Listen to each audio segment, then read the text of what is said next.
달빛 아래 사연 한수 채널 구독자 여러분, 오늘도 시청해주셔서 감사합니다. 행복하고 즐거운 시간 되시길 바라며 오늘의 사연 시작하겠습니다. 초봄의 강원도는 계절을 거스르듯 차가웠습니다. 산자락에 잔설이 아직 녹지 않은 채 남아있고 바람은 쉬지 않고 세차게 불어왔죠. 나뭇가지들이 바람에 흔들릴 때마다 마른 소리를 냈고 멀리 능선 위로는 잿빛 구름이 낮게 깔려 있었습니다. 군부대 특유의 철조망과 콘크리트 담장이 그 풍경 안에 단단하게 박혀 있었고 위병소 앞 깃대에서는 태극기가 강풍에 세차게 펄럭이고 있었습니다. 그 바람 앞에 한 여자가 서 있었습니다. 짙은 베이지 코트를 단정하게 여미고 작은 보온 가방을 두 손으로 가지런히 쥔 채였죠. 눈빛은 조용했지만 입술 끝은 무언가를 오래 참아온 사람처럼 단단하게 다물려 있었습니다. 머리카락 몇 올이 바람에 흩어졌지만 그 여자는 손을 올려 머리를 쓸어 넘길 생각조차 하지 않았습니다. 그냥 서 있었습니다. 마치 이 자리에 서 있는 것 자체가 오늘 자신에게 허락된 가장 중요한 일인 것처럼. 이름은 한서진. 나이는 45이었습니다. 보는 사람에 따라 다르게 읽히는 얼굴이었죠. 어떤 이는 그 얼굴에서 온기를 보았고 어떤 이는 오랜 세월이 만들어낸 알 수 없는 깊이를 보았습니다. 미인이라는 말보다는 단단하다는 말이 더 어울리는 얼굴. 하지만 지금 이 순간 위병소 앞에 서 있는 한서진은 그냥 평범한 중년 여성처럼 보였습니다. 아니, 그렇게 보이려고 스스로 애쓰고 있었죠. 면회 오셨습니까? 위병 근무자가 형식적인 어조로 물었습니다. 네. 윤재민 2등병 면회 왔습니다. 위병이 면회 대장을 펼쳐 이름을 확인하더니 잠시 무전기를 들었습니다. 한서진은 기다렸습니다. 바람이 또 한 번 세게 불어왔고 코트 자락이 크게 펄럭였죠. 보온 가방 안에는 아들이 좋아하는 된장찌개 재료와 황태국 팩, 그리고 직접 구운 계란과자 한 봉지가 들어 있었습니다. 전날 밤 서울집에서 새벽 2시까지 준비한 것들이었죠. 강원도까지 오는 버스 안에서도 가방이 흔들릴까봐 내내 두 손으로 붙잡고 있었습니다. 무전기 너머로 짧고 낮은 목소리가 흘러나왔습니다. 면회 거부입니다. 세 글자였습니다. 그 단순한 세 글자가 공기 위에 얹히는 순간 한서진의 표정은 달라지지 않았습니다. 눈도 깜빡이지 않았죠. 다만 손가락 끝이 보온 가방의 손잡이를 조금 더 꼭 쥐었을 뿐이었습니다. 손등에 핏줄이 살짝 도드라질 만큼. 위병이 약간 불편한 기색으로 말했습니다. 죄송합니다만 본인이 면회를 원하지 않는다고 해서요. 알겠습니다. 한서진은 짧게 답했습니다. 그리고 한 발 뒤로 물러났죠. 그러나 돌아가지는 않았습니다. 위병소 옆 낮은 돌담 근처에 가만히 서서 하늘을 올려다봤습니다. 흐린 하늘이었습니다. 구름이 산 능선 위로 낮게 깔려 있었고 바람소리가 소나무 사이를 지나며 낮게 울었죠. 어디선가 훈련 구호 소리가 바람에 실려 멀리서 들려왔다가 사라졌습니다. 윤재민이 한서진을 거부하는 이유는 사실 단순했습니다. 적어도 윤재민이 알고 있는 사실만 놓고 보면 그랬죠. 윤재민의 아버지 윤창호는 12년 전 회사 후배였던 한서진과 불륜 관계를 이어오고 있었습니다. 그것이 들통나면서 어머니 이수연은 집을 나갔고 결국 이혼이 성립됐죠. 윤재민의 기억 속에서 어머니가 떠나던 날은 아직도 선명했습니다. 거실에 가득 찼던 무거운 침묵, 현관문이 닫히던 둔탁한 소리, 그리고 작아지는 어머니의 뒷모습. 그때 윤재민은 13살이었습니다. 가방을 든 어머니가 문 앞에 서서 한번 돌아봤을 때 무슨 말이라도 해야 한다는 것을 알면서도 아무 말도 하지 못했습니다. 그게 윤재민이 기억하는 가장 긴 침묵이었죠. 그 침묵 이후 집으로 들어온 사람이 바로 한서진이었습니다. 처음에 한서진은 조심스러웠습니다. 윤재민에게 억지로 다가서려 하지 않았습니다. 밥을 차려두고 방문을 조용히 두드렸고 싫다고 하면 그대로 물러났습니다. 학교 준비물을 물어봤고 몸이 안 좋아 보이는 날에는 죽을 끓여 앞에 가져다 놓았습니다. 말을 시키려 하기보다는 그냥 같은 공간에 있었죠. 그게 처음 2, 3년 동안의 일이었습니다. 윤재민은 그 모든 것을 거부했습니다. 아니, 정확하게는 받아들이기가 두려웠습니다. 왜냐하면 마음 한구석에서는 한서진이 나쁜 사람이 아닐지도 모른다는 생각이 스치기도 했으니까요. 하지만 그 생각이 떠오를 때마다 어머니의 뒷모습이 함께 떠올랐습니다. 그러면 다시 마음이 굳어졌죠. 그런데 윤재민이 끝내 알지 못했던 사실이 하나 있었습니다. 한서진은 처음부터 이수연의 존재를 몰랐다는 것이었습니다. 윤창호는 한서진을 처음 만났을 때 이렇게 말했습니다. 아내는 3년 전에 교통사고로 세상을 떠났어요. 아이 하나가 있는데 많이 힘들어하고 있습니다. 한서진은 그 말을 의심 없이 믿었습니다. 의심할 이유가 없었으니까요. 그래서 처음 윤재민을 만났을 때 한서진의 마음 안에는 연민과 따뜻함이 함께 있었습니다. 엄마 없이 자라는 아이, 상처받은 아이, 그 아이에게 무언가가 되어줄 수 있다고 생각했습니다. 아니, 되어주고 싶었죠. 그런데 어느 날 모든 진실이 한꺼번에 쏟아졌습니다.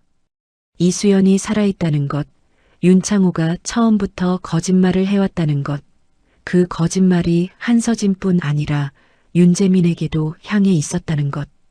한서진이 받은 충격은 말로 다 할 수 없었습니다.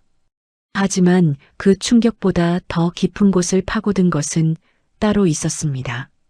그것은 윤재민의 눈빛이었죠. 당신 때문이야.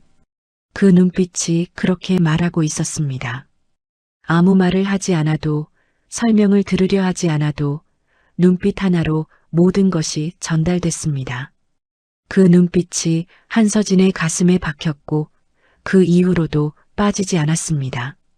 그래서 지금 이 자리에 서 있었습니다. 면회 거부를 당하고도 돌아가지 않은 채 차가운 강원도 바람 속에서 보온 가방을 두 손으로 쥐고 면회 거부라는 말을 들은 뒤에도 한서진은 그 자리를 떠나지 않았습니다. 위병소 옆 돌담 가까이에 서서 바람을 그대로 맞고 있었죠. 지나가는 병사들이 힐끗힐끗 시선을 던졌습니다. 민간인 여성이 정문 밖에 혼자 서 있는 모습은 눈에 띌 수밖에 없었습니다. 하지만 한서진은 그 시선들을 의식하지 않는 것처럼 보였습니다. 아니, 의식하면서도 신경 쓰지 않기로 한 것처럼 보였죠. 한참 뒤 한서진은 다시 위병소 창구 앞으로 걸어갔습니다. 죄송한데요. 윤재민 이등병한테 제가 왔다고 전해주실 수 있을까요? 딱 한 번만 만나면 된다고요. 위병 근무자는 난처한 표정을 지었습니다. 그게 본인이 면회를 원하지 않으면 저희가 강제로 데려올 수는 없어서요. 알고 있습니다. 그냥 전해만 주세요. 판단은 재민이가 하면 되니까요. 부드러운 말투였지만 그 안에 담긴 무게는 가벼운 것이 아니었습니다. 위병은 잠시 망설이다가 다시 무전기를 들었습니다. 한서진은 한 걸음 물러서서 기다렸죠. 바람이 또다시 불어왔고 이번에는 눈발이 섞여 있었습니다.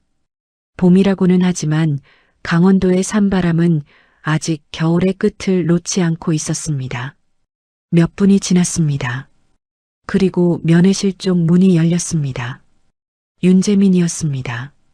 전투복 차림이었고 얼굴은 짧게 깎은 머리카락 아래로 창백하게 굳어 있었습니다. 입대한 지 2달이 채 되지 않았지만 얼굴은 이미 달라져 있었죠. 살이 조금 빠졌고 눈빛은 훈련이 만들어낸 피로와 그 아래 켜켜이 쌓인 감정이 뒤섞여 복잡하게 흐렸습니다. 윤재민은 한서진을 발견하자마자 걸음을 멈췄습니다. 그 짧은 정지 속에 수많은 감정이 스치고 지나가는 것이 보였죠. 그러다가 다시 발걸음을 떼어 면회실 밖으로 걸어 나왔습니다. 가까이 다가오지는 않았습니다. 한서진으로부터 두세 걸음 거리를 두고 멈춰섰죠. 왜 왔어요? 물음표가 없는 목소리였습니다. 질문이 아니라 확인이었죠. 왜 왔는지 이미 알고 있으면서도 그것을 인정하기 싫어서 내뱉는 말투였습니다. 한서진은 조심스럽게 입을 열었습니다. 재민아, 잠깐만 이야기하자. 딱 몇 분만. 그 순간 윤재민의 눈빛이 차갑게 굳었습니다. 제 이름 부르지 마세요. 목소리가 낮았지만 단단했습니다. 주변에 있던 면회객 몇몇이 슬그머니 시선을 돌렸죠. 가족과 함께 앉아있던 다른 병사들도 어색한 듯 고개를 숙였습니다. 재민아, 내 말 좀 들어봐. 내가 알고 있는 것들이 전부가 아니야. 나는 처음부터요? 윤재민이 한서진의 말을 잘랐습니다. 목소리가 한 단계 올라갔습니다. 처음부터 몰랐다고요? 그 말 하려고 온 거예요? 한서진은 말을 잇지 못했습니다. 윤재민의 눈빛이 이글거리고 있었습니다. 그 안에는 분노만 있는 것이 아니었습니다. 오래된 상처, 아무에게도 말하지 못한 채 혼자 눌러온 시간들이 한꺼번에 표면으로 밀려 올라오고 있었죠. 당신 때문에 우리 엄마가 쫓겨났어요. 그 사실은 변하지 않잖아요. 재민아, 그러니까 제 이름 부르지 말라고요.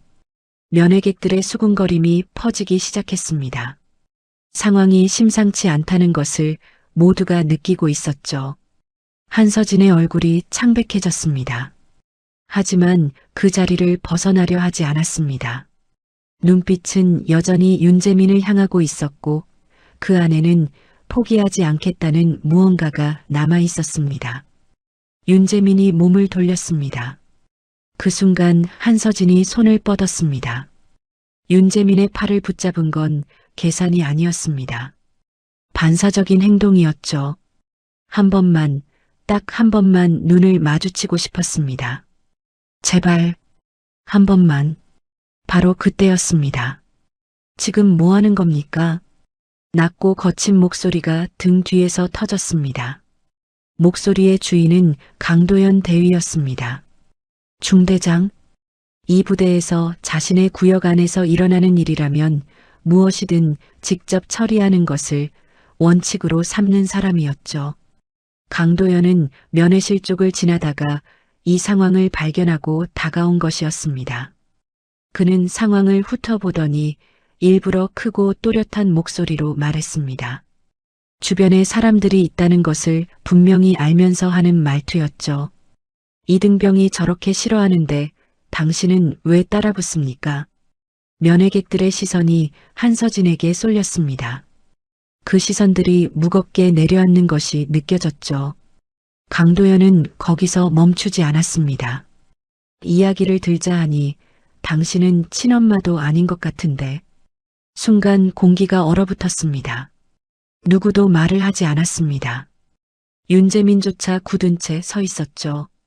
강도연의 말은 정확하게 가장 예리한 곳을 찔렀습니다. 한서진의 얼굴에 무언가가 스쳤습니다. 분노인지 슬픔인지 수치인지 아마도 그 세 가지가 한꺼번에 밀려왔을 겁니다. 하지만 한서진은 윤재민의 팔을 놓지 않았습니다. 한 발짝도 물러서지 않았죠. 그때 강도연이 움직였습니다. 한서진의 팔을 거칠게 잡아 윤재민으로부터 떼어내려 한 것이었습니다. 그만하세요. 실랑이가 벌어졌습니다. 한서진이 팔을 당기고 강도연이 힘으로 밀어내는 과정에서 균형이 흔들렸습니다. 그리고 그 순간이었습니다. 쭉 소리가 났습니다. 코트 어깨 솔기부터 셔츠기까지 옷감이 세로로 크게 찢어지는 소리였습니다. 면회객 사이에서 놀란 숨소리가 동시에 터졌습니다. 누군가는 손으로 입을 막았죠. 한서진은 움직이지 않았습니다. 찢어진 옷 사이로 맨 어깨가 드러났지만 한서진은 그것을 가리려 하지 않았습니다. 그냥 그 자리에 서 있었습니다. 눈은 여전히 윤재민을 향해 있었습니다. 강도연은 잠시 상황을 보더니 입꼬리를 비틀며 말했습니다. 군대 와서 드라마 찍지 마세요. 찢어진 옷감 사이로 바람이 스며들었습니다. 차갑고 날카로운 바람이었죠. 한서진은 그 차가움을 느끼면서도 움직이지 않았습니다. 드러난 어깨를 손으로 가리지도 않았고 찢어진 자락을 여미려 하지도 않았습니다. 그냥 서 있었습니다. 마치 지금 이 순간 자신의 몸 상태 따위는 아무런 의미가 없다는 듯이. 면회객들은 조용했습니다. 아까까지 수군거리던 사람들도 입을 다물었죠. 누군가의 어머니가 작게 혀를 찾고 한 병사는 시선을 어디에 둬야 할지 몰라 바닥만 내려다보고 있었습니다. 공기가 무거웠습니다. 강도연이 내뱉은 말, 군대 와서 드라마 찍지 마세요. 라는 그 말이 아직 공기 중에 떠 있는 것 같았죠. 윤재민은 굳어 있었습니다. 한서진의 찢어진 옷을 보는 순간 윤재민의 얼굴에 무언가가 스쳤습니다. 분노도 아니고 만족도 아닌 그 중간 어딘가에 있는 감정이었습니다.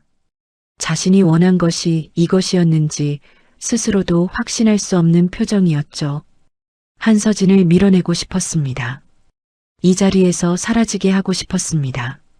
하지만 찢어진 옷 사이로 드러난 어깨를 보는 순간 13살 때부터 단단하게 쌓아온 무언가의 한 귀퉁이가 흔들리는 것을 느꼈습니다. 윤재민은 그 흔들림이 싫었습니다. 그래서 시선을 돌렸죠. 강도연은 주변을 한번 훑어보고는 부하 병사들을 향해 고갯짓을 했습니다. 이 사람 부대 밖으로 내보내. 2명의 병사가 다가왔습니다. 둘 다 어색한 얼굴이었습니다. 상관의 명령이니 따라야 하는데 눈앞에 있는 것은 옷이 찢어진 중년 여성이었습니다. 병사 중 한 명이 한서진 쪽으로 손을 뻗으려다 멈칫했습니다. 한서진이 먼저 움직였습니다. 안 해도 됩니다. 조용한 목소리였습니다. 명령도 애원도 아니었습니다. 그냥 사실을 전달하는 목소리였죠. 한서진은 보온 가방을 다시 두 손으로 가지런히 쥐고 스스로 걸음을 옮겼습니다. 병사들이 옆에서 따라붙었지만 손을 대지는 않았습니다. 한서진의 걸음이 너무 조용하고 자연스러웠기 때문이었죠. 정문을 향해 걷는 동안 한서진은 단 한 번도 뒤를 돌아보지 않았습니다. 윤재민은 그 뒷모습을 보았습니다. 찢어진 코트 자락이 바람에 펄럭이는 것을, 작아지는 뒷모습을, 그리고 그 모습이 어딘가 다른 뒷모습과 겹쳤습니다. 13살 때 현관문을 나서던 어머니의 뒷모습. 윤재민은 그 겹침이 불쾌했습니다. 그래서 더 세게 이를 물었죠. 정문을 벗어난 한서진은 걸음을 멈췄습니다. 부대 담장 밖 아스팔트 도로 옆에 서서 잠시 하늘을 올려다봤습니다. 구름이 더 낮아져 있었고 바람은 여전히 불었습니다. 찢어진 옷 사이로 파고드는 차가운 공기가 이제는 제법 날카롭게 느껴졌죠. 한서진은 그제야 한 손으로 찢어진 옷자락을 가볍게 쥐었습니다. 여미려는 것이 아니라 그냥 손이 그쪽으로 간 것이었죠. 숨을 한번 깊게 들이마셨습니다. 그리고 천천히 내쉬었습니다. 감정을 누르는 방식이 몸에 배어있는 사람의 호흡이었습니다. 오래 훈련된 사람만이 할 수 있는 그런 호흡이었죠. 흔들리지 않으려는 것이 아니라 흔들리더라도 그 다음 행동을 할 수 있도록 스스로를 정비하는 호흡. 한서진은 그것을 아주 자연스럽게 했습니다. 그리고 코트 주머니에서 휴대폰을 꺼냈습니다. 화면을 잠깐 바라봤습니다. 연락처 목록을 스크롤하지 않았습니다. 번호를 검색하지도 않았죠. 그냥 바로 통화 버튼을 눌렀습니다. 저장된 번호 중에서도 가장 자주 누르는, 그래서 손가락이 저절로 찾아가는 번호였습니다. 신호가 2번 갔습니다. 나야. 짧게 말했습니다. 상대가 누구인지 확인하는 말도, 안부를 묻는 말도 없었습니다. 그냥 나야 였습니다. 그리고 잠시 상대의 말을 들었죠. 한서진의 표정은 여전히 조용했습니다. 여기 강원도야. 그것이 전부였습니다. 더 이상 아무것도 말하지 않았습니다. 설명도, 부탁도, 상황 설명도 없었습니다. 나야, 여기 강원도야. 그 2마디만으로 충분했던 것처럼 통화는 짧게 끊겼습니다. 한서진은 다시 하늘을 올려다봤습니다. 멀리서 그 장면을 지켜보는 사람이 있었습니다. 박상철 상사였습니다. 이 부대에서 10년 가까이 복무한 베테랑이었죠. 나이는 42이었고 병사들 사이에서는 무섭기보다는 무게감 있는 상사로 통했습니다. 오늘은 면회 통제 지원을 나왔다가 강도연 대위와 민간인 여성 사이의 실랑이를 멀찍이서 목격했습니다. 처음에는 대수롭지 않게 봤습니다. 면회객과 마찰이 생기는 일이 아주 없지는 않았으니까요. 그런데 그 여성이 정문을 나서는 순간부터 뭔가가 달랐습니다. 병사들에게 끌려나가는 것이 아니라 스스로 걸어나갔죠. 옷이 찢겨도 당황하거나 소리를 지르거나 울지 않았습니다. 그 자체로는 그냥 침착한 사람이라고 볼 수도 있었습니다. 하지만 박상철이 눈을 뗄 수 없었던 것은 그게 아니었습니다. 걷는 방식이었습니다. 군인이었습니다. 아니, 정확하게는 군인이었던 사람의 걸음이었습니다. 민간인 여성의 걸음이 아니었습니다. 중심이 낮고 안정적이었고 시선 처리가 달랐습니다. 정문을 빠져나가면서도 무의식적으로 주변을 훑는 눈빛, 멈출 때 발의 간격, 전화를 하면서도 등을 담장에 기대지 않고 시야를 확보하는 자세. 박상철은 미간을 좁혔습니다. 저 사람 어디서 본 것 같은데. 확실하지 않았습니다. 그냥 느낌이었죠. 하지만 오래 군 생활을 한 사람의 느낌이라는 것은 단순한 느낌이 아닌 경우가 많았습니다. 박상철은 그 여성을 다시 한번 바라봤습니다. 찢어진 코트를 입고 혼자 도로변에 서 있는 중년 여성. 하지만 그 모습 어딘가에서 전혀 다른 무언가가 보이는 것 같았습니다. 그때였습니다. 멀리서 처음에는 작게, 그러다 점점 선명하게 소리가 들려오기 시작했습니다. 헬기 소리였습니다. 한 대가 아니었습니다. 박상철은 고개를 들어 하늘을 봤습니다. 낮게 깔린 구름 사이로 검은 실루엣이 나타나고 있었습니다. 그것도 부대 방향으로 직접 날아오고 있었죠. 박상철의 눈이 좁아졌습니다. 사전에 어떤 헬기 도착 통보도 없었습니다. 예고 없이 날아오는 군용 헬기. 그것도 한 대가 아닌 2대. 부대 안에서 누군가가 소리쳤습니다. 헬기다. 헬기 소리는 순식간에 부대 전체를 덮었습니다. 낮게 깔린 구름을 가르며 내려오는 2대의 검은 군용 헬기는 민간 헬기와는 소리부터 달랐습니다.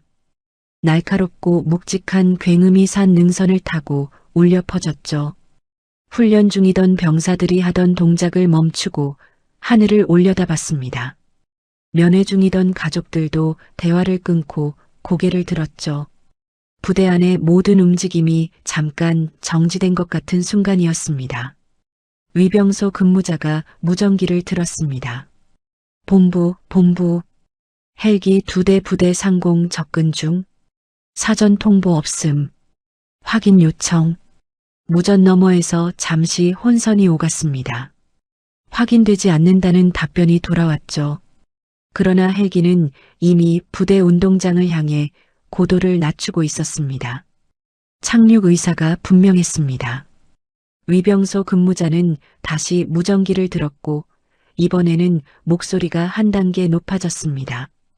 연대장님께 보고 요청. 즉시요. 운동장 주변에 있던 병사들이 자연스럽게 뒤로 물러났습니다. 헬기가 내려앉기 시작했고 바람이 사방으로 세게 퍼져나갔습니다. 운동장에 흙먼지가 일어났고 주변에 서 있던 사람들이 눈을 가리거나 몸을 돌렸죠. 헬기 2대 중 한 대가 먼저 운동장 중앙에 착륙했고 나머지 한 대는 조금 떨어진 위치에 선회하며 대기했습니다. 굉음이 잦아들기 시작했습니다. 그리고 헬기 문이 열렸습니다. 먼저 내린 것은 2명의 특전사 병사였습니다. 완전 군장에 베레모를 눌러쓴 채 헬기 옆에 섰습니다. 그 다음으로 내린 사람은 장교였습니다. 계급장을 확인한 위병 근무자의 얼굴이 굳었습니다. 별이었습니다. 하나가 아니었습니다. 어깨 위에 별 하나, 그리고 그 옆에 추가 표식. 준장이었습니다. 최진우 준장. 나이는 50언저리였지만 몸은 현역 전투병처럼 다부졌습니다. 얼굴에는 표정이 거의 없었습니다. 위병소 앞에 서 있는 병사들을 스캔하듯 훑어보더니 곧장 앞으로 걸어 나왔습니다. 뒤따라 내린 장교들이 일사불란하게 움직이며 대형을 갖췄습니다. 그때 연대장 오민규 대령이 뛰어나왔습니다. 평소에는 위험 있는 걸음걸이로 부대를 다니는 사람이었습니다. 하지만 지금은 달랐죠. 제복을 완전히 갖추지 못한 채 그야말로 뛰어나왔습니다. 얼굴에는 당혹감이 역력했습니다. 사전 통보 없이 준장이 헬기를 타고 들이닥쳤다는 것 자체가 전례 없는 일이었으니까요. 준장님, 이게 어떻게... 오민규 대령이 경례를 붙이며 말을 꺼냈지만 최진우 준장은 그의 말을 듣지 않았습니다. 아니, 정확하게는 들을 생각이 없었습니다. 최진우는 오민규를 한번 보고는 시선을 부대 정문 쪽으로 향했습니다. 그리고 단도직입적으로 물었습니다. 한서진 사령관님 어디 계십니까? 순간이었습니다. 그 짧은 한 문장이 공기를 갈랐습니다. 오민규 대령의 표정이 굳었습니다. 주변에 서 있던 장교들도 움직임을 멈췄죠.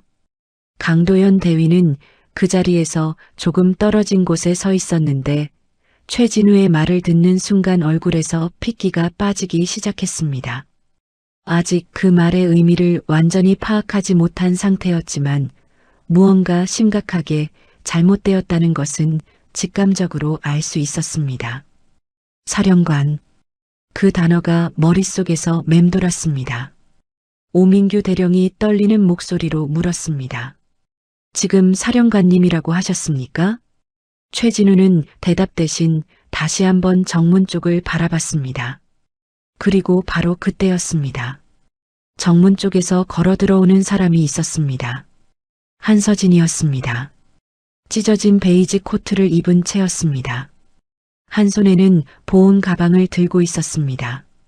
걸음은 조용했고 표정은 여전히 차분했습니다. 아까와 달라진 것이 있다면 눈빛이었습니다. 정문을 들어서는 순간부터 한서진의 눈빛은 달라져 있었습니다. 조금 전까지 윤재민을 바라볼 때의 눈빛, 모성과 간절함이 뒤섞인 그 눈빛이 아니었습니다. 더 고요했고 더 넓었습니다. 무언가를 오래 내려다본 사람의 눈빛이었습니다. 최진우 준장이 한서진을 발견하자마자 걸음을 멈췄습니다. 그리고 오른손을 올렸습니다. 거수경례였습니다. 준장이 하는 경례였습니다. 그 뒤를 따라 헬기에서 내린 특전사 장교들이 동시에 경례를 붙였습니다. 일사불란했고 망설임이 없었습니다. 훈련으로 만들어진 움직임이 아니라 오랜 관계에서 비롯된 자연스러움이었죠. 특수전 사령관님, 최진우의 목소리가 부대 운동장에 울렸습니다. 그 소리를 들은 모든 사람이 굳었습니다. 특수전 사령관, 별 3개, 중장, 대한민국 특수전 사령부의 수장, 그 자리에 있는 장교라면 누구나 그 계급이 무엇을 의미하는지 알고 있었습니다. 오민규 대령은 그 자리에서 경직됐습니다. 주변 장교들도 마찬가지였죠. 그리고 가장 빠르게, 가장 극적으로 굳어버린 사람은 강도연 대위였습니다. 강도연은 지금 자신이 한 일을 머릿속에서 빠르게 되감았습니다. 면회객을 부대 밖으로 내쫓은 것, 공개적으로 모욕적인 말을 한 것, 그리고 그 과정에서 벌어진 실랑이, 그리고 그 실랑이 중에 찢어진 옷, 그 옷의 주인이 중장이었습니다. 별 3개짜리 장군의 옷을 대위가 찢어버린 것이었습니다. 강도연의 다리가 미세하게 떨렸습니다. 얼굴은 이미 하얗게 변해 있었습니다. 입술을 달싹였지만 아무 소리도 나오지 않았죠. 옆에 서 있던 부하 병사가 강도연의 얼굴을 보고 무슨 일인지 물으려다 그 표정에 눌려 입을 다물었습니다. 한서진은 최진우의 경례를 받으며 걸음을 멈췄습니다. 그리고 부대 안을 천천히 한번 둘러봤습니다. 굳어버린 장교들을, 어리둥절한 병사들을, 그리고 창백해진 강도연을. 시선이 잠깐 강도연 위에 머물렀습니다. 길지 않았습니다. 그냥 한번 보고 지나치는 것이었지만 그 짧은 순간에 강도연은 등 위로 식은 땀이 흐르는 것을 느꼈습니다. 한서진은 최진우를 향해 조용히 말했습니다. 늦었네. 최진우가 답했습니다. 헬기 준비하는데 시간이 걸렸습니다. 됐어. 한서진은 더 말하지 않았습니다. 보온 가방을 손에 든 채 찢어진 코트를 입은 채 별 3개의 장군은 부대 안쪽으로 조용히 걸어 들어갔습니다. 부대 안의 공기가 완전히 달라졌어요. 조금 전까지만 해도 이곳은 평범한 면회일이었습니다.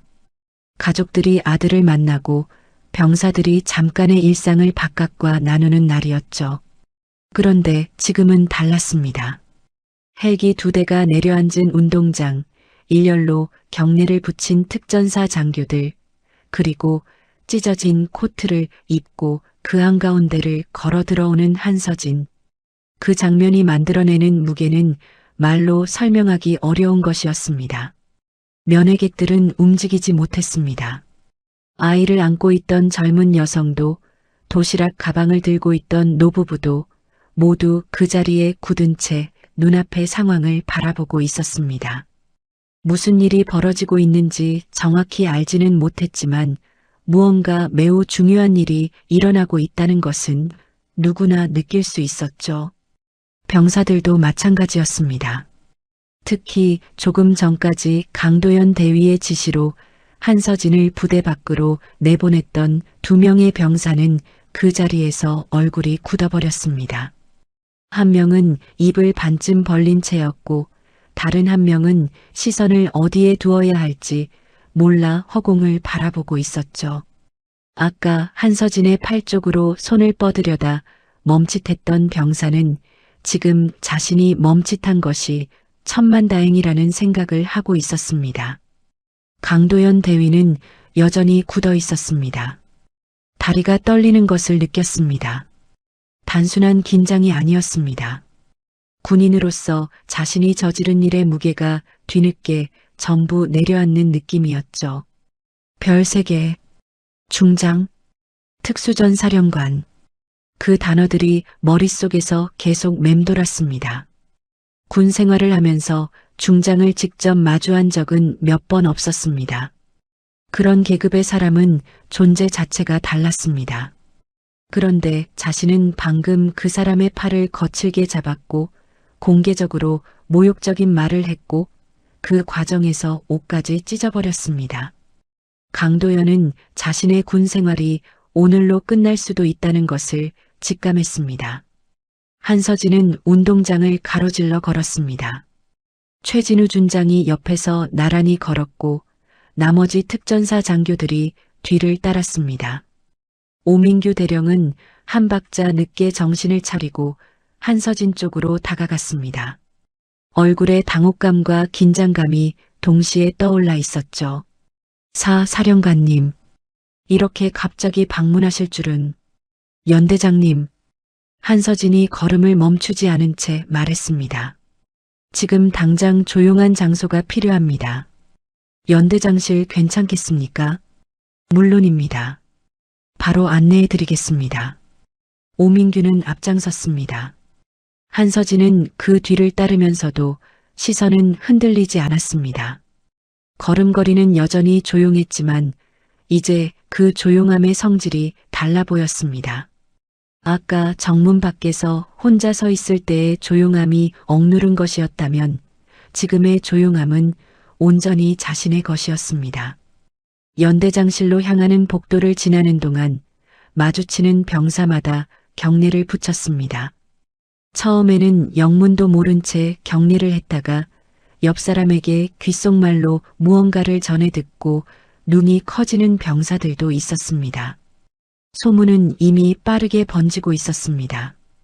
특수전 사령관이 왔다는 것, 그 사령관이 아까 강도연 대위에게 쫓겨난 그 민간인 여성이라는 것, 그 소문이 윤재민의 귀에도 들어갔습니다. 윤재민은 면회실 안에 있었습니다. 한서진이 정문을 나선 뒤 면회실로 돌아온 윤재민은 창가 쪽 의자에 앉아 있었습니다. 머릿속이 복잡했습니다. 한서진을 밀어냈다는 후련함보다는 찢어진 옷 사이로 드러난 어깨가 자꾸 눈앞에 아른거렸습니다. 그리고 그 뒷모습이 한 번도 뒤를 돌아보지 않고 걸어나가던 그 뒷모습이 그때 옆에 있던 같은 내무반 병사가 낮은 목소리로 말했습니다. 야, 너 아까 그 여자분 알아? 윤재민이 고개를 들었습니다. 헬기 탄 준장님이 그분 찾고 있대. 그것도 사령관님이라고 부르면서 윤재민의 눈썹이 미세하게 움직였습니다. 무슨 소리야? 나도 방금 들었어. 특수전 사령관이래. 별 3개. 윤재민은 잠시 말을 잇지 못했습니다. 머릿속에서 방금 들은 말과 아까 본 장면들이 뒤섞였습니다. 찢어진 베이지 코트, 보온 가방, 조용한 눈빛, 한 번도 소리를 지르지 않던 사람, 그리고 별 3개. 그것이 같은 사람이라는 것이 쉽게 연결되지 않았습니다. 윤재민은 자리에서 일어났습니다. 면회실 창문 너머로 운동장이 보였습니다. 헬기 2대가 여전히 운동장에 있었고 특전사 병사들이 그 주변을 지키고 있었습니다. 그 장면이 실제라는 것을 확인하는 순간 윤재민의 가슴 어딘가에서 설명하기 어려운 감각이 올라왔습니다. 불편함이었습니다. 아니, 정확하게는 자신이 무언가를 크게 오해하고 있었을지도 모른다는 두려움이었죠.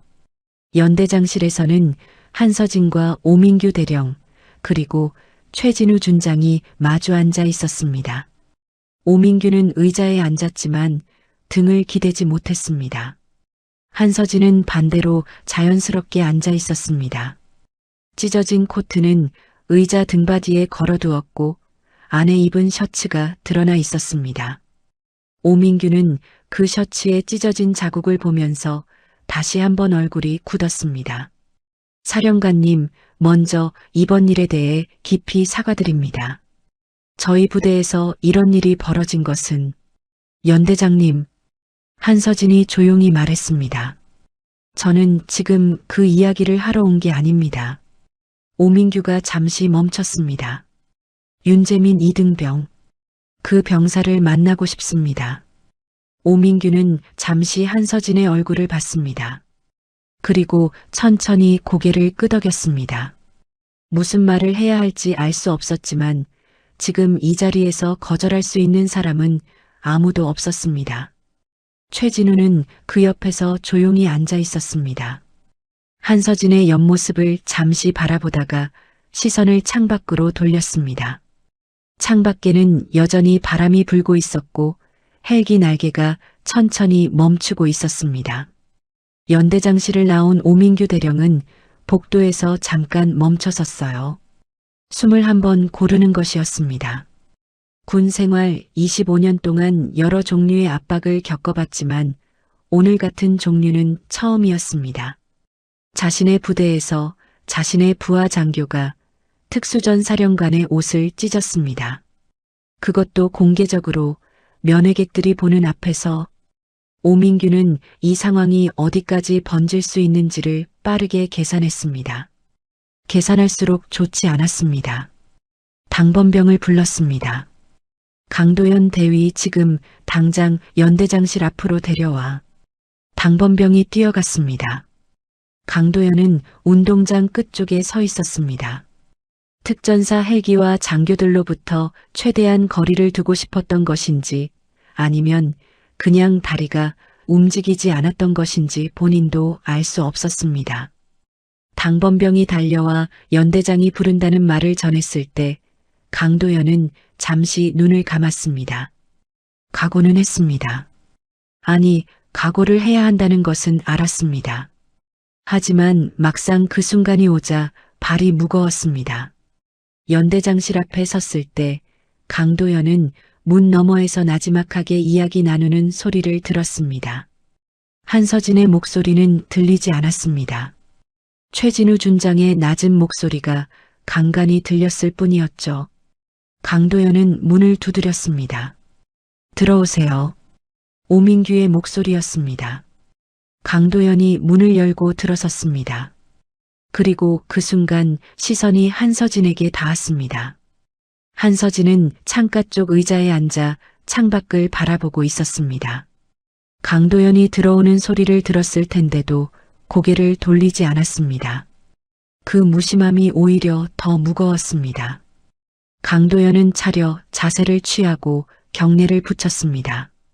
강도현 대위 명령받고 왔습니다. 오민규가 말했습니다. 편히 서. 강도현이 자세를 풀었습니다. 하지만 몸은 여전히 딱딱하게 굳어 있었죠. 오민규는 잠시 강도현을 바라봤습니다. 그리고 천천히 입을 열었습니다. 오늘 면회 통제 과정에서 있었던 일 본인도 알고 있겠지. 예. 면회객에게 물리적 접촉을 했고 그 과정에서 의복이 손상됐어. 그리고 그 면회객이 누구인지 지금은 알겠지.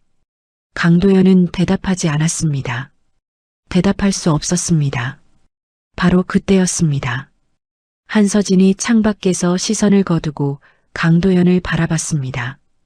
강도현은 그 시선을 정면으로 받았습니다. 한서진의 눈빛은 차갑지 않았습니다. 분노로 이글거리지도 않았습니다. 그냥 보고 있었습니다. 그 담담함이 강도현에게는 오히려 더 버티기 어려운 것이었습니다. 화를 내면 맞받아칠 수라도 있었겠지만 저 눈빛 앞에서는 아무것도 할 수 없었습니다. 강대위. 한서진이 처음으로 말을 꺼냈습니다. 예. 목소리가 떨렸습니다. 강도현은 그것을 들키고 싶지 않았지만 어쩔 수 없었습니다. 오늘 일은 내가 먼저 정리하고 싶었는데 이렇게 됐네요. 한서진은 잠시 말을 멈췄습니다. 당신이 한 말들 다 들었습니다. 친엄마도 아니라는 것, 드라마 찍지 말라는 것. 강도현은 입술을 꽉 물었습니다. 당신 입장에서는 면회 통제를 하다가 벌어진 일이겠죠. 상황만 보면 그럴 수 있었습니다. 강도현은 그 말을 예상하지 못했습니다. 질책을 예상했습니다. 징계 절차에 대한 통보를 예상했습니다. 그런데 한서진의 말은 그것이 아니었습니다. 강도현은 오히려 그게 더 불편했습니다. 이해받는 것이 질책보다 더 견디기 어려울 때가 있습니다. 지금이 그런 순간이었죠. 하지만 한서진의 목소리가 한 박자 낮아졌습니다. 당신은 상황을 파악하기 전에 공개적인 자리에서 그 말을 했습니다. 군인이 상황 파악 없이 행동하면 어떻게 되는지 오늘 본인이 직접 경험했을 겁니다. 강도현은 아무 말도 하지 못했습니다. 오민규가 그때 다시 입을 열었습니다. 강대위, 오늘 이 사안은 군단 헌병대에 정식으로 보고될 예정이야.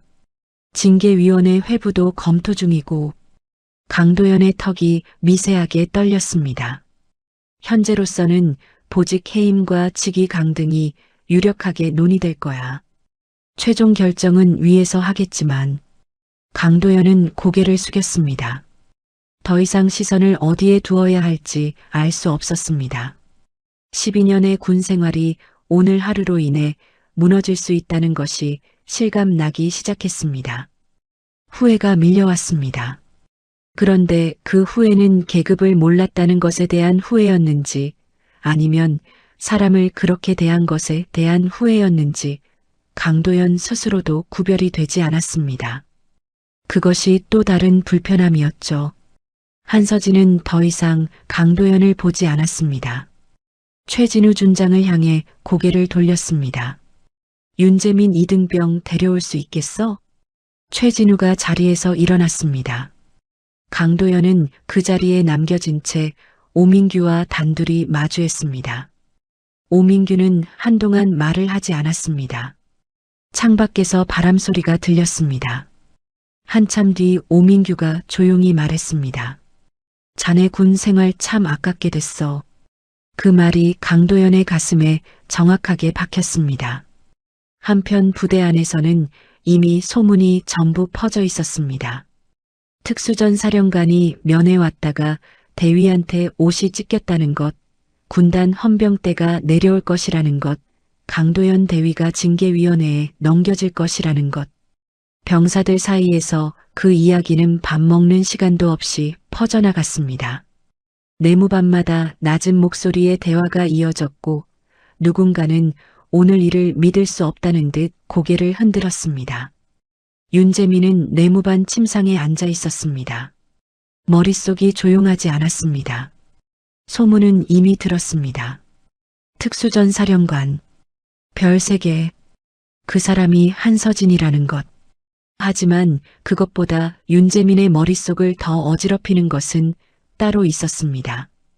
한서진이 왜 이 자리까지 왔느냐는 것이었습니다. 별 3개짜리 장군이 강원도 산악부대까지 찢어진 옷을 입고 보온 가방을 들고 면회 거부를 당하면서까지 온 이유. 그 이유가 이등병인 자신이라는 사실이 윤재민은 아직도 받아들여지지 않았습니다. 그때 내무반 문이 열렸습니다. 최진우 준장이 직접 서 있었습니다. 병사들이 일제히 자리에서 벌떡 일어났습니다. 최진우는 윤재민을 찾아 시선을 옮겼습니다. 그리고 말했습니다. 윤재민 이등병, 나를 따라오게. 윤재민은 최진우 준장의 뒤를 따라 복도를 걸었습니다. 발소리가 울렸습니다. 최진우의 발걸음은 군더더기 없이 일정했고 윤재민의 발걸음은 그보다 조금 불규칙했습니다. 마음이 발에 그대로 드러나고 있었죠. 어디로 가는지, 무슨 말을 듣게 될 것인지. 머릿속에서 여러 생각이 동시에 달렸지만 어떤 것도 정리되지 않았습니다. 복도 끝에서 한번 모퉁이를 돌았고 그 끝에 연대장실이 있었습니다. 최진우가 문 앞에서 멈췄습니다. 들어가기 전에 한 가지 말해두겠네. 윤재민은 고개를 들었습니다. 오늘 자네가 듣게 될 이야기는 자네가 알고 있던 것과 많이 다를 거야. 그 이야기를 듣는 동안 감정이 올라오더라도 일단 끝까지 들어야 하네. 알겠나? 예. 대답은 나왔지만 그 안에 확신은 없었습니다. 최진우가 문을 열었습니다.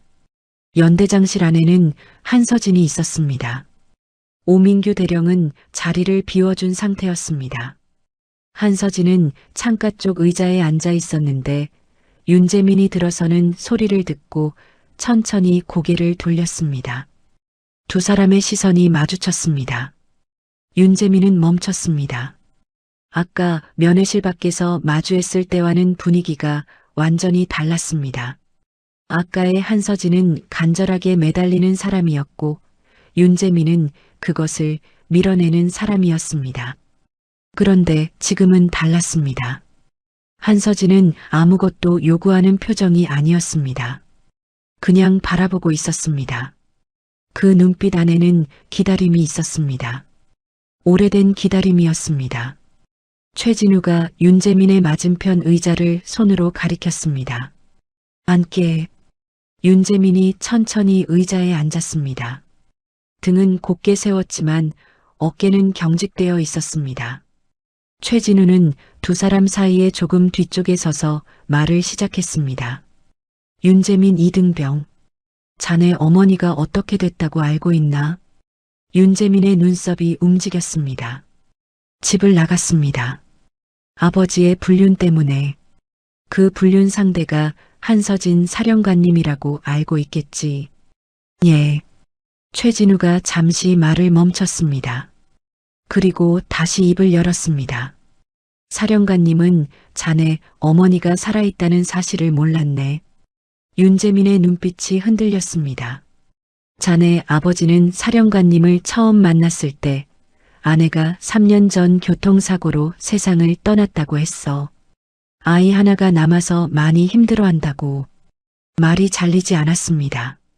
최진우의 목소리는 감정 없이 건조했지만 그렇기 때문에 오히려 더 선명하게 들렸습니다.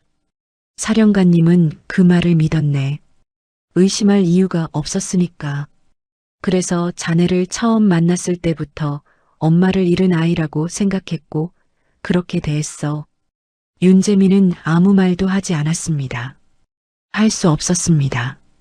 머릿속에서 기억들이 뒤섞이기 시작했습니다. 한서진이 처음 집에 왔을 때 방문을 두드리던 소리, 아무 말 없이 앞에 가져다 놓던 죽 한 그릇, 학교 앞까지 나와서 멀찍이 서 있다가 그냥 돌아가던 뒷모습, 그것들이 전부 계산이 아니었다면, 진심이었다면, 윤재민은 그 생각이 들어오는 것을 막으려 했지만 막을 수 없었습니다. 최진우가 계속했습니다. 진실을 알게 된 건 자네와 비슷한 시기였어. 자네 아버지의 거짓말이 드러났을 때 사령관님이 받은 충격은 자네가 받은 것보다 작지 않았네. 하지만 사령관님이 그때 가장 먼저 생각한 것은 따로 있었어. 잠시 멈춤이 있었습니다. 자네였네. 윤재민의 눈이 미세하게 흔들렸습니다. 자네가 진실을 알게 되면 어떻게 받아들일 것인가? 자네가 상처를 받지 않을 수 있는가?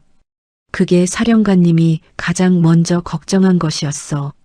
한서진은 그 말을 들으면서 시선을 창밖으로 돌렸습니다. 눈빛이 잠깐 흔들렸다가 다시 고요해졌습니다. 최진우의 말이 틀린 것은 아니었지만 그것을 윤재민 앞에서 듣는 것은 또 다른 종류의 무거움이었습니다. 윤재민은 한서진을 바라봤습니다. 오래 바라봤습니다. 한서진은 그 시선을 느끼면서도 먼저 말하지 않았습니다. 기다렸습니다. 오늘 하루 내내 기다렸던 것처럼 이 순간에도 기다렸습니다. 윤재민이 천천히 입을 열었습니다. 그러면 목소리가 잠겨 있었습니다. 처음부터 몰랐다는 게 진짜예요? 한서진이 윤재민을 바라봤습니다. 응. 짧게 그러나 흔들림 없이 대답했습니다. 내가 내 아버지를 만났을 때 너희 어머니는 이미 세상에 없다고 들었어. 그래서 나는 내가 엄마 없이 자라는 아이라고 생각했고 그래서 더 잘해주고 싶었어. 한서진의 목소리가 낮아졌습니다. 나중에 진실을 알았을 때 나도 무너졌어, 재민아. 하지만 그때 내가 더 무서웠던 건 내가 나를 어떻게 볼 것인가였어. 내가 나를 평생 나쁜 사람으로 기억할 것 같아서. 윤재민의 눈에 무언가가 차오르기 시작했습니다. 참으려 했습니다. 군인이었습니다. 내무반에서 우는 것은 익숙하지 않았습니다. 하지만 지금 이 공간은 내무반이 아니었고 눈앞에 있는 사람은 동기가 아니었습니다. 눈물이 차오르는 것을 막는 것이 점점 어려워졌습니다. 최진우가 조용히 말했습니다. 자네 아버지는 두 사람을 동시에 속인 거야. 자네 어머니도 사령관님도. 그리고 그 거짓말의 가장 깊은 곳에 자네가 있었어. 그 말이 윤재민의 가슴 한가운데를 건드렸습니다. 12년이었습니다. 12년 동안 윤재민은 한서진을 미워했습니다. 한서진 때문에 어머니가 쫓겨났다고 믿었고 그 믿음 위에서 분노를 키웠습니다. 그 분노가 없었다면 버티기 어려운 순간들이 있었습니다. 그러니까 그 분노는 어떤 의미에서는 윤재민이 살아온 방식이기도 했습니다. 그런데 지금 그 기반이 흔들리고 있었습니다. 12년을 버텨온 것이 잘못된 전제 위에 세워진 것이었다면 그 세월을 어떻게 받아들여야 하는 것인지 윤재민은 알 수 없었습니다. 눈물이 떨어졌습니다. 한 방울이었습니다. 윤재민은 빠르게 손등으로 닦았지만 그 다음 방울은 더 빠르게 내려왔습니다. 윤재민은 이를 물었습니다. 그래도 막히지 않았습니다. 한서진이 자리에서 일어났습니다. 윤재민 앞으로 걸어왔습니다. 그리고 말없이 윤재민의 앞에 무릎을 꿇었습니다. 별 3개의 장군이 이등병 앞에 무릎을 꿇었습니다.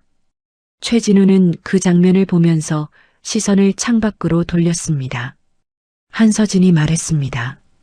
미안해, 재민아. 사과였습니다. 해명도 변명도 아니었습니다.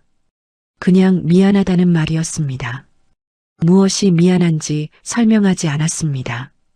설명이 필요 없었습니다. 함께 있는 동안 내가 받은 상처들에 대해서, 진실을 더 일찍 알려주지 못한 것에 대해서, 그리고 내가 혼자 버텨온 12년에 대해서, 그 모든 것이 그 한마디 안에 담겨 있었습니다. 윤재민의 어깨가 흔들리고 있었어요. 그날 이후 부대는 조용히 달라졌습니다. 겉으로 드러나는 것은 없었습니다. 훈련은 계속됐고 일과는 이어졌습니다. 하지만 내무반 안에서, 식당 안에서 병사들이 낮은 목소리로 나누는 대화 속에서 그날의 이야기는 오래 남았습니다. 특수전 사령관이 이등병 면회를 왔다가 대위한테 쫓겨났고 그 대위가 그 자리에서 징계위원회에 넘겨질 위기에 처했다는 이야기. 그리고 그 사령관이 끝내 그 이등병을 만났다는 이야기.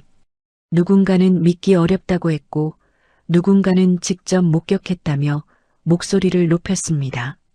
하지만 그 이야기의 끝에는 언제나 같은 말이 붙었습니다. 근데 그분이 왜 직접 왔을까? 별 3개짜리 장군이 이등병을 보러 직접 왔다는 게 말이 되냐고. 윤재민은 그 이야기들을 들으면서 아무 말도 하지 않았습니다. 할 말이 없었던 것이 아니었습니다. 오히려 너무 많았습니다. 그런데 그것들을 어떻게 꺼내야 할지 알 수 없었습니다. 말로 정리되지 않는 감정들이 있습니다. 오래 굳어있던 것이 한꺼번에 녹을 때 생기는 혼란 같은 것이었죠. 윤재민은 밤마다 누운 채로 천장을 바라봤습니다. 한서진이 무릎을 꿇던 장면이 자꾸 떠올랐습니다. 미안해, 재민아. 그 목소리가 자꾸 귓가에 맴돌았습니다. 그리고 그 목소리가 들릴 때마다 윤재민은 눈을 꽉 감았습니다. 강도연 대위는 그로부터 사흘 뒤 부대를 떠났습니다. 군단 헌병대가 내려왔고 징계위원회 회부가 공식적으로 결정됐습니다. 보직 해임과 직위 강등이 논의됐고 최종 결정이 나기까지는 시간이 더 필요했지만 강도연의 군 생활이 예전과 같을 수 없다는 것은 누구나 알았습니다. 강도연이 부대를 나서는 날 마주친 병사들은 시선을 피했습니다. 강도연은 그것이 가장 힘들었습니다.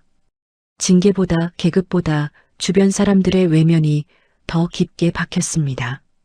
그는 차에 오르기 전 잠깐 부대를 돌아봤습니다. 무슨 생각을 했는지는 아무도 몰랐습니다. 그리고 몇 달이 흘렀습니다.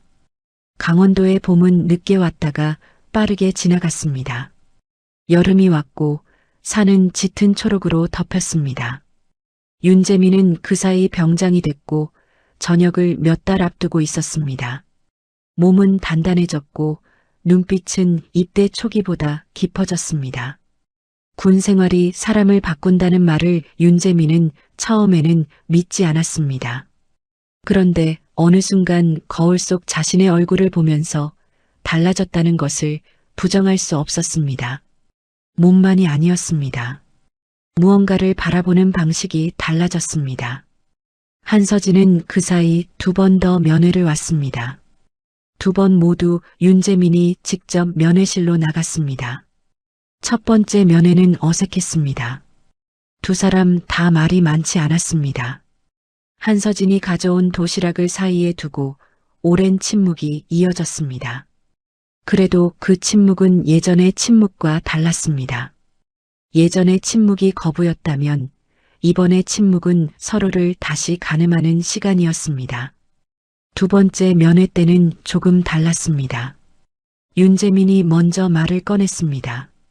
훈련 이야기였습니다. 별것 아닌 이야기였지만 한서진은 그 이야기를 듣는 동안 내내 눈빛이 흔들렸습니다. 윤재민은 그것을 보면서 시선을 다른 곳으로 돌렸습니다. 아직은 그 눈빛을 정면으로 받는 것이 어색했습니다. 그리고 한서진이 움직이기 시작한 것은 두 번째 면회 이후였습니다. 이수연을 찾아간 것이었습니다. 윤재민의 친어머니 이수연은 경기도 외곽의 작은 빌라에서 혼자 살고 있었습니다. 이혼 이후 12년 동안 생활은 넉넉하지 않았고 몸도 예전 같지 않았습니다. 윤재민이 입대한 뒤로는 더 조용한 삶을 살았죠. 어느 날 오후 이수연의 집 초인종이 울렸습니다.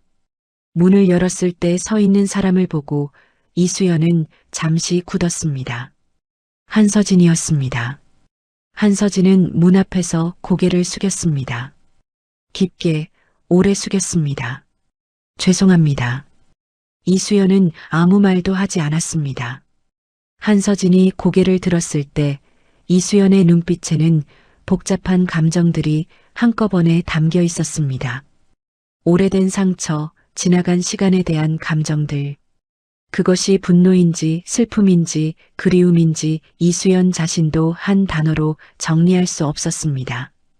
한서진은 그 자리에서 모든 것을 말했습니다. 윤창호가 어떻게 자신을 속였는지, 자신이 무엇을 몰랐는지, 그리고 알게 된 뒤에 무엇을 느꼈는지. 이수연은 앉아서 그 이야기를 들었습니다. 중간에 눈물이 났습니다. 한서진도 눈물이 났습니다. 두 사람이 같은 사람에게 속았다는 것, 그 사실이 이상한 방식으로 두 사람 사이의 공기를 바꿨습니다. 적이라고 생각했던 사람이 사실은 같은 피해자였다는 것을 마주하는 시간이었습니다. 그 이후 한서진은 변호사를 선임했습니다. 윤창호의 불륜과 재산 사기 정황이 드러나기 시작했습니다. 12년 전부터 윤창호는 이수연과 이혼하는 과정에서 재산을 은닉했고 한서진에게도 거짓 정보를 바탕으로 금전적 이득을 취한 정황이 확인됐습니다. 변호인단이 자료를 모았고 수사가 시작됐습니다. 윤창호는 처음에는 부인했습니다. 하지만 증거 앞에서 부인은 오래가지 않았습니다. 결국 윤창호는 재판을 받았고 교도소에 수감됐습니다. 윤재민은 그 소식을 저녁 이후에 들었습니다. 전역하던 날 윤재민은 버스를 타고 서울로 돌아왔습니다. 민간인 옷이 어색했습니다. 오랜만에 느끼는 서울의 소음도 낯설었습니다. 버스에서 내려 약속 장소로 걸어가는 동안 윤재민은 이상하게 긴장됐습니다. 훈련보다 총기 관리보다 지금 이 순간이 더 긴장됐습니다.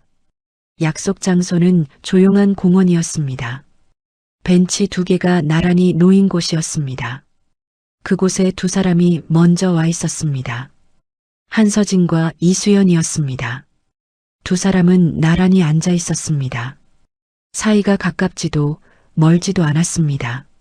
서로 말을 하고 있는 것도 아니었고 그냥 같은 방향을 바라보고 있었습니다. 그 모습이 윤재민은 낯설었습니다. 동시에 낯설지 않았습니다. 윤재민의 발소리를 듣고 두 사람이 고개를 돌렸습니다. 이수연이 먼저 일어났습니다. 아들의 얼굴을 보는 순간 눈빛이 흔들렸습니다. 살이 빠졌는지, 어깨가 넓어졌는지, 얼굴이 달라졌는지 한꺼번에 살피는 눈빛이었죠. 윤재민은 어머니 앞에 서자 말이 나오지 않았습니다. 그냥 고개를 숙였습니다. 이수연이 아들의 어깨에 손을 얹었습니다. 그것으로 충분했습니다. 한서진은 조금 떨어진 곳에 서 있었습니다. 윤재민이 어머니와 인사를 나누는 동안 한서진은 그 모습을 바라봤습니다. 표정은 조용했지만 눈빛 안에 담긴 것은 조용하지 않았습니다. 오래 기다린 사람의 눈빛이었습니다. 많은 것을 내려놓은 사람의 눈빛이기도 했습니다.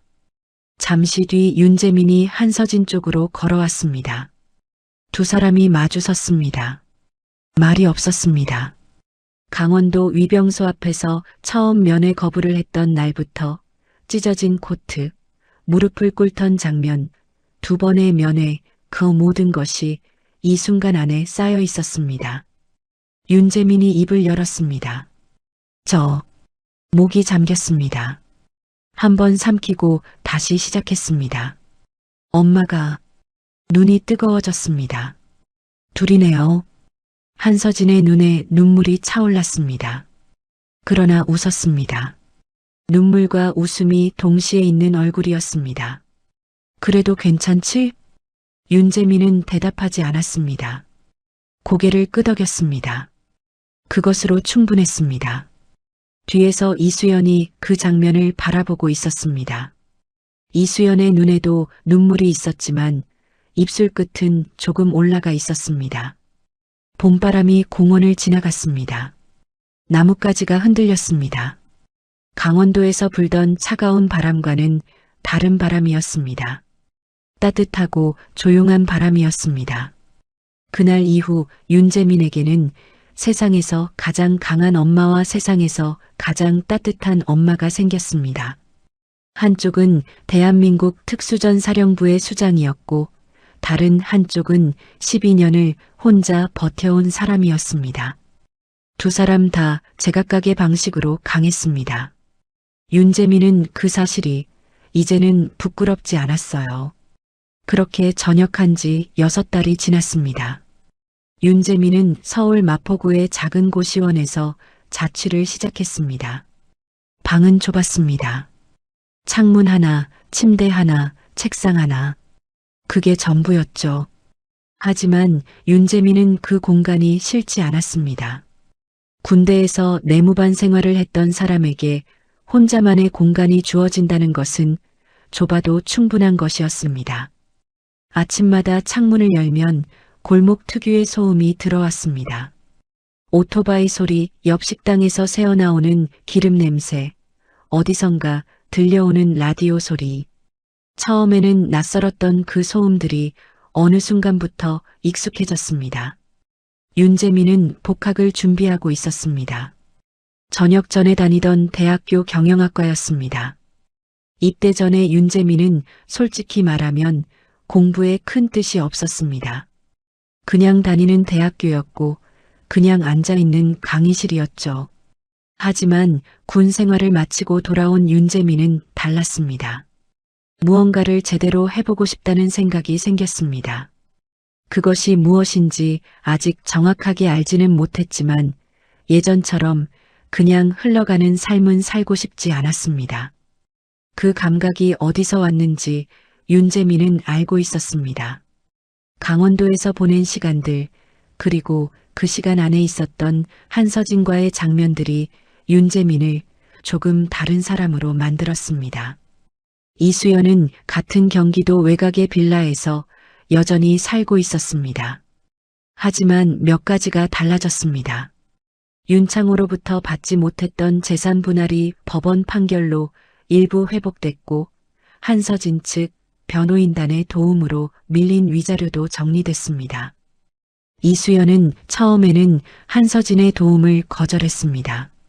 자존심의 문제였습니다. 그 사람의 도움을 받는다는 것이 아직은 어색하고 불편했죠. 하지만 한서진은 강요하지 않았습니다. 그냥 변호사를 선임했고 절차를 밟았고 필요한 서류를 챙겼습니다. 이수연이 받아들이든 받아들이지 않든 해야 할 일을 했습니다. 그 방식이 이수연의 마음을 조금씩 움직였습니다. 두 사람은 이제 가끔 연락을 했습니다. 자주는 아니었습니다. 한 달에 한 번, 혹은 두 달에 한 번. 윤재민에 관한 이야기가 줄을 이뤘습니다. 복학 준비는 잘 되고 있는지, 요즘 밥은 잘 먹는지, 건강은 어떤지, 그런 이야기들이었죠. 두 사람이 같은 아이를 걱정하는 방식으로 연결돼 있었습니다. 그것이 우정인지, 동지감인지, 아니면 다른 어떤 감정인지 두 사람 모두 이름을 붙이지 않았습니다. 이름을 붙이지 않아도 관계는 조용히 이어졌습니다. 윤창호는 1년 6개월의 실형을 선고받았습니다. 판결이 났을 때 윤재민은 법원에 가지 않았습니다. 이수연도 가지 않았습니다. 한서진만이 방청석에 조용히 앉아 판결을 들었습니다. 판사가 주문을 읽는 동안 한서진은 표정을 바꾸지 않았습니다. 판결이 끝나고 윤창호가 법정을 나설 때 두 사람의 시선이 잠깐 마주쳤습니다. 윤창호는 무언가 말하려는 듯 입을 열었다가 닫았습니다. 한서진은 그냥 고개를 돌렸습니다. 더 이상 그 얼굴에서 무언가를 찾으려는 마음이 없었습니다. 그것이 한서진에게는 일종의 끝이었습니다. 법원을 나오면서 한서진은 한참 동안 걸었습니다. 목적지 없이 걸었습니다. 도심 한복판을 걸으면서 사람들 사이를 지났습니다. 누구도 지나가는 이 여자가 특수전 사령관이라는 것을 알지 못했습니다. 그냥 코트를 입은 중년 여성이었습니다. 한서진은 그 익명성이 이날만큼은 좋았습니다. 아무것도 아닌 사람으로 그냥 걸을 수 있다는 것이 오늘은 필요했습니다. 한참을 걷다가 한 벤치에 앉았습니다. 핸드폰을 꺼냈습니다. 윤재민에게 문자를 보냈습니다. 오늘 밥 먹었어? 잠시 뒤 답장이 왔습니다. 네, 먹었어요. 거기는요? 한서진은 그 짧은 문장을 한 번 읽고 또 읽었습니다. 거기는요? 그 세 글자가 이상하게 가슴 한구석을 건드렸습니다. 걱정이 담긴 말이었습니다. 어색하지만 진심이 담긴 걱정이었습니다. 한서진은 잠시 눈을 감았다가 떴습니다. 나도 먹었어. 그것만 보냈습니다. 그것으로 충분했습니다. 특수전 사령부로 돌아온 한서진은 다시 사령관이었습니다. 회의가 있었고 보고가 있었고 결제할 서류가 쌓여 있었습니다. 부하들은 여전히 사령관님이라고 불렀고 경례를 붙였습니다. 한서진은 그 모든 것을 이전과 같이 처리했습니다. 달라진 것이 있다면 하루가 끝나고 숙소로 돌아와 불을 끄기 전에 윤재민에게 짧은 문자를 보내는 습관이 생겼다는 것이었습니다. 별것 아닌 문자였습니다. 오늘 춥다. 밥 잘 챙겨 먹어라. 복학하면 힘들 텐데 잘 자라. 그런 것들이었습니다. 윤재민은 매번 짧게 답했습니다. 처음에는 네 였다가 나중에는 응, 이 됐습니다. 그 한 글자 차이가 한서진은 좋았습니다. 복학을 앞둔 어느 일요일이었습니다. 윤재민은 이수연의 빌라를 찾아갔습니다. 아무 이유 없이 그냥 가고 싶었습니다. 손에는 편의점에서 산 두부 한 모와 어묵 한 봉지가 들려 있었습니다. 이수연이 문을 열었을 때 잠깐 놀라는 표정을 지었다가 이내 문을 넓게 열었습니다. 왜 갑자기? 그냥요. 윤재민이 들어서면서 말했습니다. 된장찌개 먹고 싶어서요. 이수연은 잠시 아들 얼굴을 바라보다가 부엌으로 들어갔습니다. 냄비를 꺼내는 소리가 났습니다.